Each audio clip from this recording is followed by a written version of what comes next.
Hello, everybody. Today we have Mr. Mihir Modi amongst us. He is Group CFO of Sterlite Technologies Limited.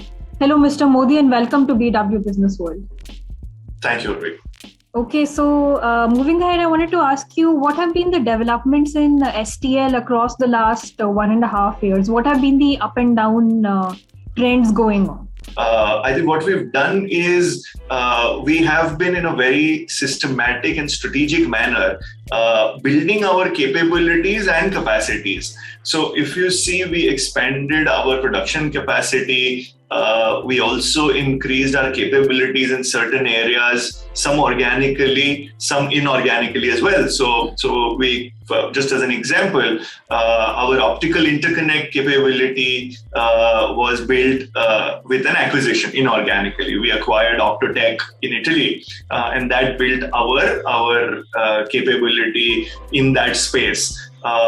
So we've been very systematically building both of those, the result of which is that our addressable market, we were playing in a kind of an $8-9 billion market. Now that has increased given our focus in building our capability and capacity. That has gone up to $40 billion now.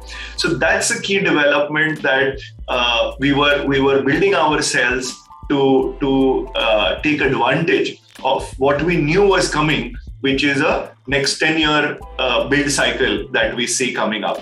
So we are ready with our capability, capacity, $40 billion addressable market. And now as the growth kicks in, we are all set to participate in that. Okay, can you tell us about the latest quarter result and how these acquisitions have impacted the STL positively?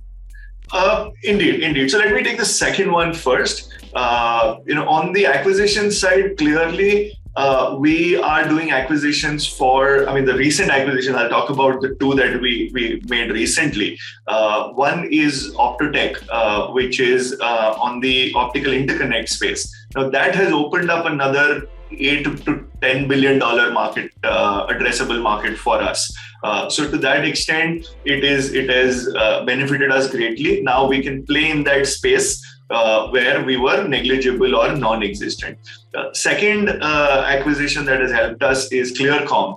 Clearcomm is a networking integration company, and that has helped us enter the European market. It's a UK company, and that's helped us enter that market for our system integration business. So while we entered UK organically as well, this inorganic acquisition of Clearcomm has given us that little push into that market and will help our future growth.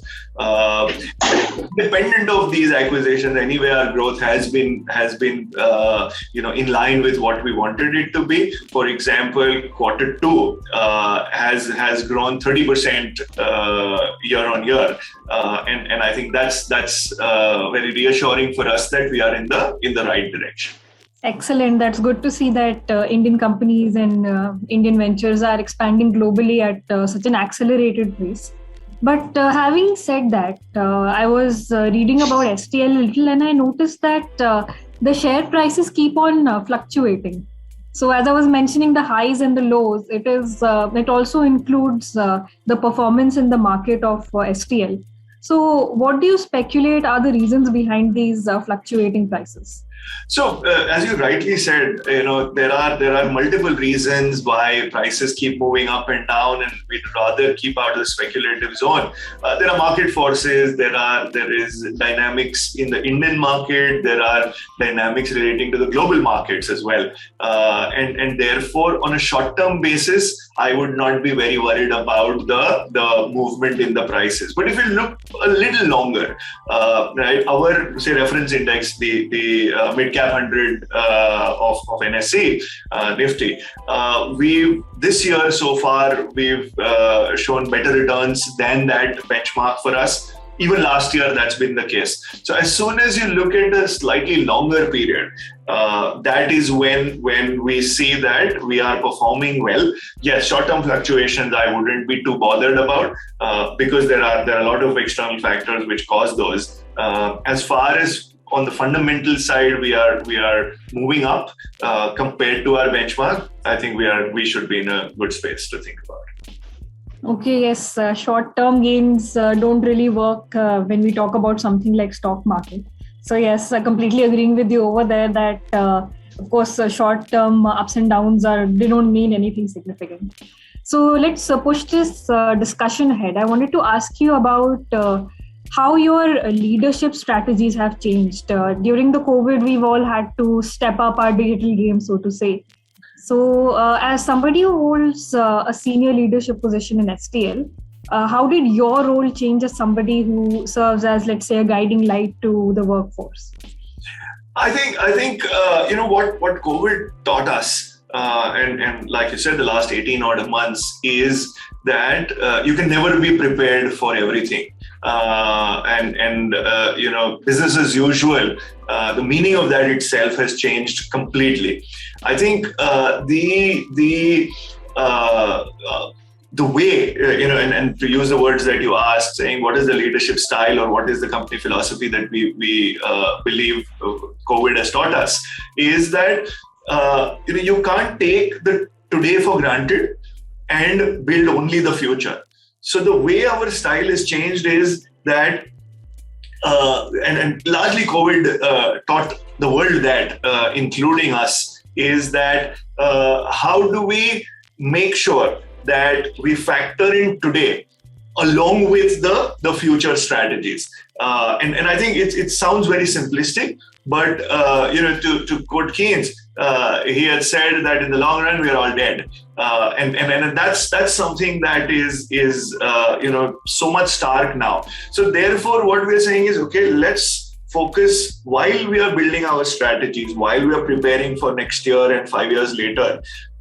Today is extremely important to survive. I think that's the change that has come about in the philosophy. And I'd say that should be the philosophy for all businesses from here on.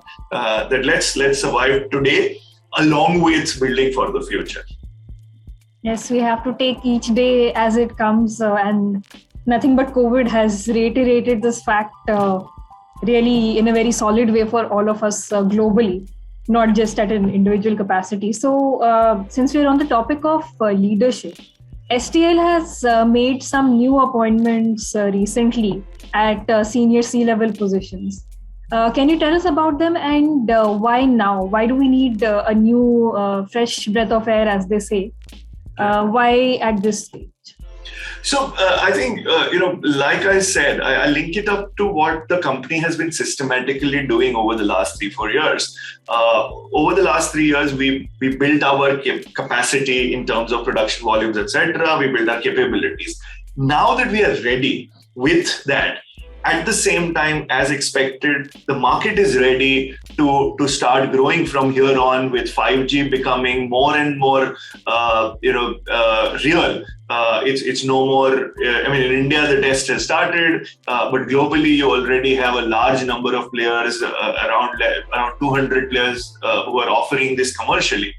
Right now is what we felt is the time for then focusing on each of our offerings, and therefore have senior leaders who've done very well in their previous jobs. All stalwarts. We have people who worked with Prysmian, who is one of our large competitors globally. We have someone from IBM. We have someone from TCS, from AT&T, Nokia. All these guys who've done businesses of a certain scale globally. Now is the time for them to leverage what STL has built over the last few years and take it to the next level of growth. So it was a natural plan. We build ourselves, get ourselves ready. We get these stalwarts who will now kind of help us leverage that and take the company to the next level. So for us, it is a normal path to take us to the next level and advantage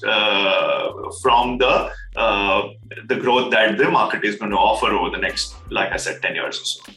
Okay, since we're on the topic of technology, 5G and IoT, artificial intelligence, these are the buzzwords these days. So can you tell us about some R&D or technology that STL is working on, or are you outsourcing any of the developments? Sure. So let me break this in two parts. I think one is I'll give you a color on our R&D effort across our businesses, but more importantly on our wireless business, where we are working with multiple industry participants to develop products and solutions in this evolving space of the wireless technology, particularly the Open RAN space. So, for example, we're working with Facebook, Meta now, on developing a solution jointly with them as a part of a program that they're running. Given that this is R&D, I wouldn't want to get into too much detail on that. But that's one area of effort which is futuristic for us as we go further ahead. But let me share with you something that we've already done based on our R&D capabilities. So we on our fiber and fiber cable businesses, which seems like a simplistic cable business, but there also we are using technology and getting to the next level. What we've done there is, and I don't have that product here, otherwise I would have shown it to you.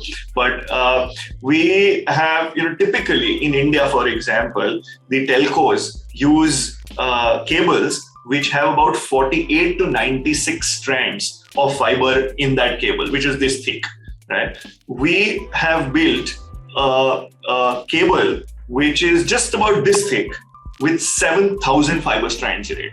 And I think that's the technological input, because if on this thick a cable you have 48 strands, 7,000 strands would mean I don't know how big a cable, but and obviously we have constraints on the ducts, etc. So that's the technology. It's just one example of a technology involvement in something which seems to be as simple as a cable, but now that the bandwidth requirements are increasing and going through the roof, the technology needs to enable some of those aspects of what seems very, very simple. So that's just an example.